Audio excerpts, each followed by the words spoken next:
This beautiful woman is the most famous woman in South Korea. Wherever she goes, she never lacks the flashing lights of the media. Whenever she wears a piece of clothing, after the company's promotion, it sells out in an instant. But this woman named Heju is not some super celebrity. Rather, she is the second daughter of the C Group chaebol. However, Heju, who possesses both wealth and beauty, also has her own worries. Recently, the sales of C Group's products have been declining sharply. Heju immediately summoned the heads of all departments, demanding that they follow her instructions to carry out promotional hype at the king's birthday banquet. The 21st century, South Korea has adopted a constitutional monarchy. The king still exists, though he no longer holds real power, but he remains a symbol of the nation and its class system. Although she is the illegitimate daughter of a wealthy chaebol, Heju is, in terms of status, merely a commoner, inferior to the nobility. It so happens that today is the king's birthday. To rescue sales, Heju has decided to use herself as an advertisement for promotion. But the palace is a place where rank is strictly observed, with a rigid hierarchical order. Those who come and go here are mostly members of the royal family,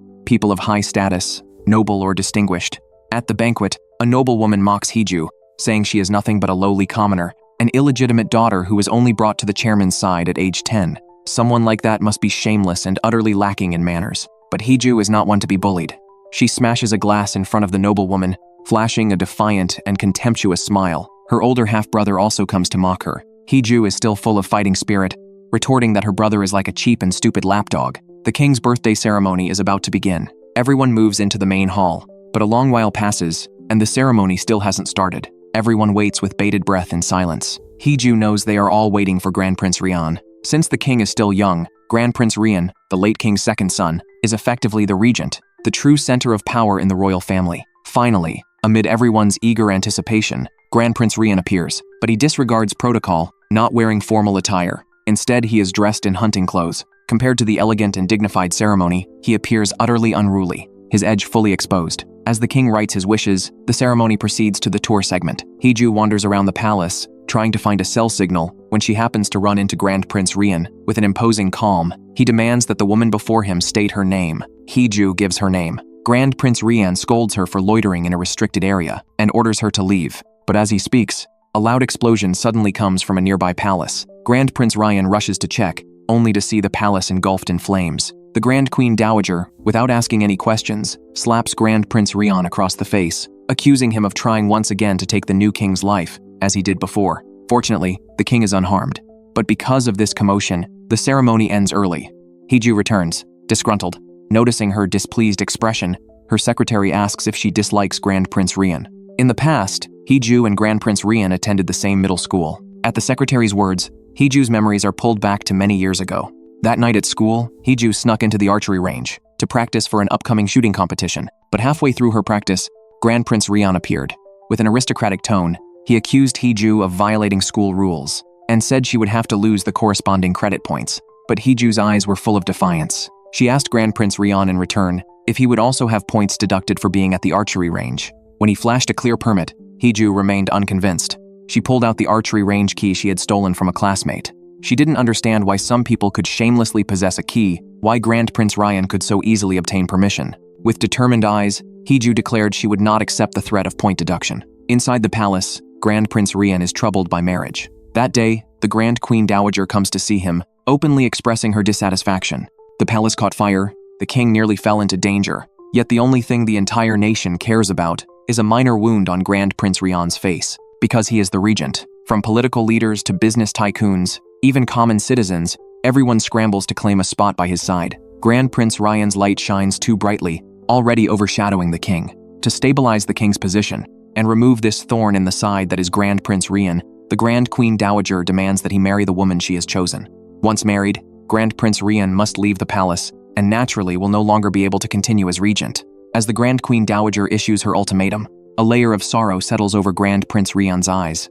As a child, he followed his father's teachings, studying diligently. But even when he scored a perfect grade, because he was the second son, his father never once looked at him any differently. To remind him to stay in his place and not become an obstacle to the crown prince, his father even changed his title twice. Outside the palace, Heju is also troubled by marriage. Her father, the chairman, intends to arrange a marriage for Heju, but she hears that the prospective husband is just the representative of a small subsidiary, a nobody who can't even crack the industry rankings. Heju expresses strong dissatisfaction. She is not a naive romantic. She is willing to accept a strategic business marriage, but it must be a union of equals to be worthwhile. Her sister-in-law advises Heju not to be too picky, but Heju retorts sharply, suggesting that her sister-in-law probably married her good-for-nothing brother because of her own pickiness.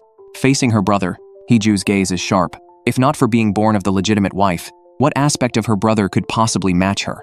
In front of her father, Heju flatly declares that she will never marry an incompetent husband. The secretary compiles a list of candidate husbands for Heju, but Heju is still unsatisfied after reviewing it. Though the list contains company representatives, those companies have low rankings, and the candidates are ugly. She sees no profit for herself. Heju can't help sighing. She just wants a man whose ability, wealth, and looks match her own. Why is it so hard? Recently, due to his attire at the king's birthday ceremony, Grand Prince Regent has once again become the center of public opinion. The royal relatives criticize him for disrespecting tradition, while ordinary citizens are fascinated by the handsome Grand Prince.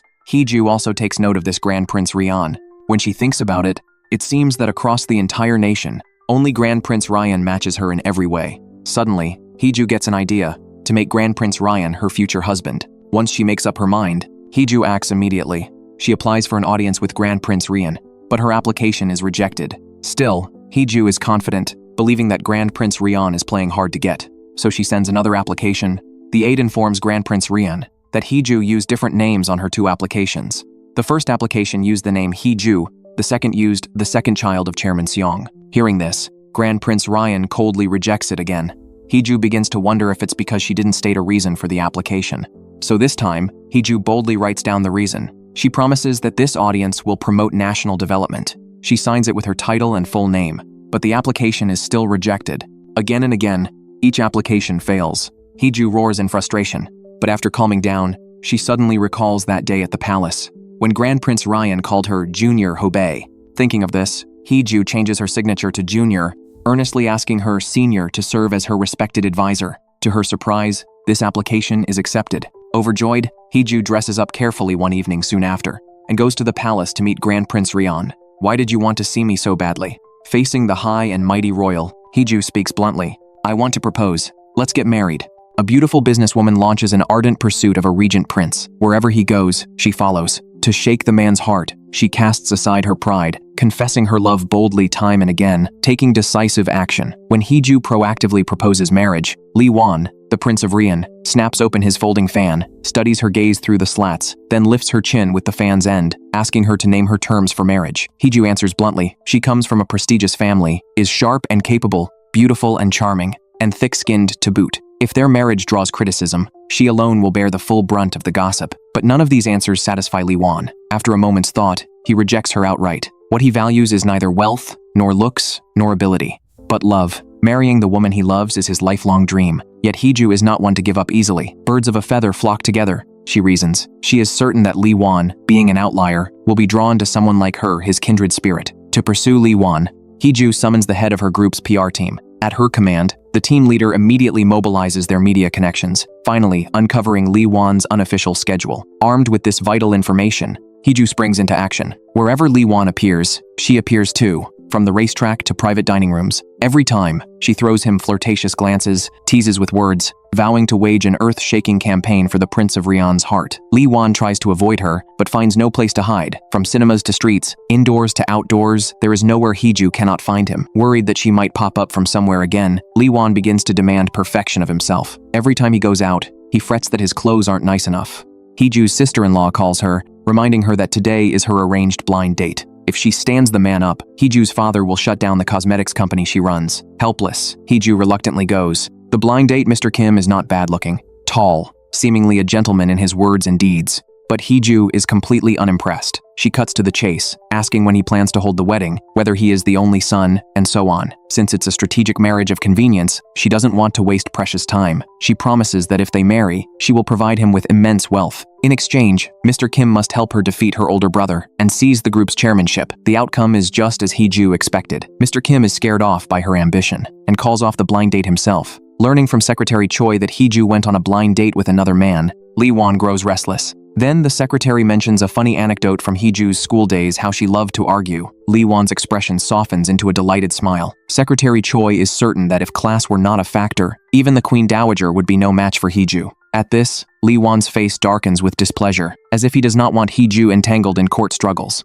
The deep palace is a bottomless, pitch-black vortex. It haunts Li Wan with frequent nightmares. Once upon a time, the late king passed away. The late king was Li Wan's elder brother, who had insisted on abdicating for certain reasons, but the Queen Dowager would not allow it. That night, the Queen Dowager burned the abdication decree. Then the palace caught fire, and the king was consumed by the flames. After his brother was gone, Li Wan had to hold back his tears, bury his grief, because he knew that from then on, he must shoulder heavy responsibilities, bear misunderstandings, and assist the young heir to the throne, steadying the nation's foundations. Today, the young king is to present the honorary flower to award-winning companies. That morning, the Queen Dowager instructs him sternly, behave properly, and do not rely on his uncle, the Prince of Regent. But before the ceremony, the young king calls Li Wan. Frightened by the upcoming event, Li Wan immediately comes to his side, dismisses the secretaries and security, takes the king's hand, and promises to stay with him. When the ceremony begins, all the camera flashes and lenses converge on the young king. He is deeply uneasy. At that moment, Li Wan steps forward, takes the king's hand again, and ascends the stage with him.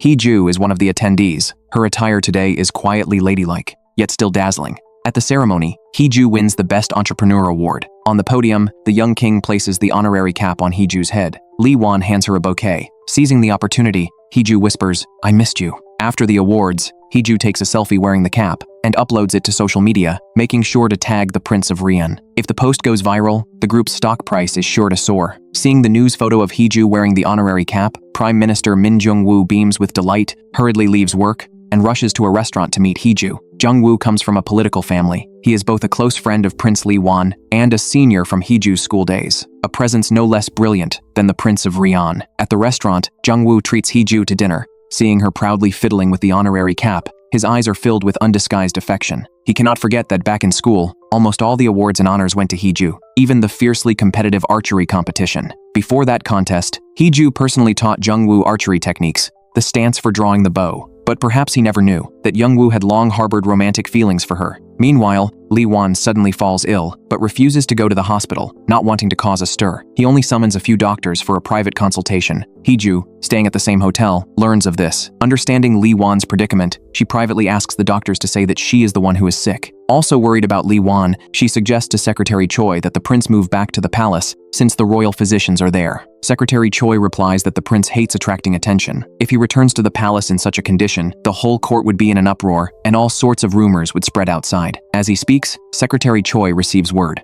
that the Queen Dowager has arrived at the hotel. He hurriedly tells He-ju to hide, that she must not be discovered by the Queen Dowager. To protect He-ju, Li Wan deliberately strips to the waist, revealing his sculpted, well-defined abs, and asks the Queen Dowager to wait a moment. Flustered, the Queen Dowager turns to leave, but spots a woman's handbag left on the sofa. Sure enough, when she returns, He-ju is there in Li Wan's room. The Queen Dowager immediately speaks sharply, warning the Prince of Regent that he will be held accountable for today's misdeed. The next day, He-ju is still sleeping in at the hotel, but the scandal between her and Li Wan has already spread across the nation. The media wildly spins the narrative, calling He-ju the prince's secret lover, suspecting a secret hotel rendezvous.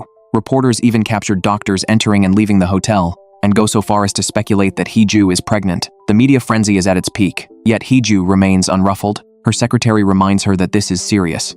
In the past, when He-ju dated a boy band leader, fans threw eggs at her and scratched her car. But the Prince of Regent is on a whole different level from an idol. The entire nation are his fans. If the uproar grows, people of all ages and genders might do who knows what to He-ju. At this critical juncture, Secretary Choi urges Li Wan to return to the palace immediately to discuss countermeasures. But Li Wan insists on going to his private residence and orders that He-ju be brought there. He-ju comes as commanded. Li Wan apologizes to her, believing that he has dragged her into the storm and made her a target. As compensation, he tells her to name whatever she wants. He-ju opens a red cloth, revealing a withered honorary flower inside. Years ago, on the school campus, after an archery competition, she had beaten Li Wan and won this very prize. As she recalls the past, He-ju explains her situation. Her older brother is a complete fool with no brains, yet her father has still named him the group's successor. Why? Simply because her brother married a daughter of the Yongbon aristocracy, possessing the status that He-ju lacks. So she is fighting with all her might to climb higher, vowing to obtain the status that has always been beyond her reach. Looking into her resolute eyes, Li Wan slowly gives his answer. Then prepare yourself to become the grand lady of the prince. End of episode. Please like and leave a comment.